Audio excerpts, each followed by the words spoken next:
Kuwait ও Saudi আরবের প্রতিনিধিদের পাঠানো তথ্যচিত্রে প্রবাসী সংবাদ জানাচ্ছেন সামিউর শিহাব। সৌদি আরব পশ্চিমাঞ্চল স্বেচ্ছাসেবক দলের উদ্যোগে ত্রয়োদশ জাতীয় সংসদ নির্বাচন উপলক্ষে এক মতবিনিময় সভা অনুষ্ঠিত হয়েছে।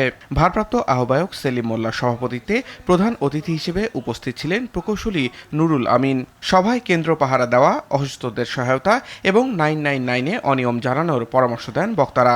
এছাড়া ভোট গণনা শেষ না করে কেন্দ্র ত্যাগ না করতেও সংশ্লিষ্টদের অনুরোধ করা হয়। সংগঠনের সদস্য সচিব হানিফ সরকার উজ্জ্বল, নূর আলম, আমজাদ হোসেন, সোহেল আহমেদ খোকা, শাহাদাত হোসেন সুজন, দেলোয়ার হোসেন, নুরুল হক, সালাউদ্দিন জনি, আব্দুল কাইয়ুম সহ অনেকে উপস্থিত ছিলেন। কুয়েতের একটি হোটেলে কুয়েত বিএনপি যুবদলের সাংগঠনিক কর্মী সভা অনুষ্ঠিত হয়েছে। পবিত্র কুরআন তিলাওয়াতের মাধ্যমে সভা শুরু হয়। অনুষ্ঠানে আসন্ন ত্রয়োদশ জাতীয় সংসদ নির্বাচন ও ভোটবিডি পোর্টালের কার্যক্রম নিয়ে বক্তারা আলোচনা করেন। কুয়েত কমিটির ভারপ্রাপ্ত আহ্বায়ক আরিফুর রহমান শাহিনের সভাপতিত্বে অনুষ্ঠান সঞ্চালনা করেন সদস্য সচিব লোকমান জাহিদ। প্রধান অতিথি হিসেবে উপস্থিত ছিলেন সাবেক সাধারণ সম্পাদক আবুল হাশেম এনাম। সভায় কুয়েত বিএনপির সাবেক সিনিয়র সহসভাপতি আব্দুল কাদের মোল্লা, ইলিয়াস চৌধুরী, সাইরুল আমিন, মাসুম হাসান, গোলাম কিবরিয়া, আনোয়ার আমির, হাসান কামাল সহ অন্যান্য যুবদল কর্মীরা উপস্থিত ছিলেন।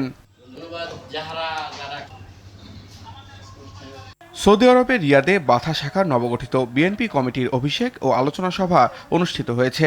স্থানীয় একটি হোটেলে অনুষ্ঠানটি সঞ্চালনার দায়িত্বে ছিলেন প্রবাসী নোয়াখালী জেলা বিএনপির সাধারণ সম্পাদক ওমর ফারুক। আসাদুজ্জামান জামালের সভাপতিত্বে এতে প্রধান অতিথি হিসেবে উপস্থিত ছিলেন পূর্বাঞ্চল বিএনপির ভারপ্রাপ্ত সাধারণ সম্পাদক তাজুল ইসলাম গাজী। অনুষ্ঠানে বাথা শাখা বিএনপির সাধারণ সম্পাদক মোহাম্মদ মাসুদ রানা, আরমান চৌধুরী, লুৎফর রহমান, আলাউর রহমান, মোহাম্মদ আকাশ সহ অনেক নেতাকর্মী উপস্থিত ছিলেন। সামিউল শিহাব, RTV।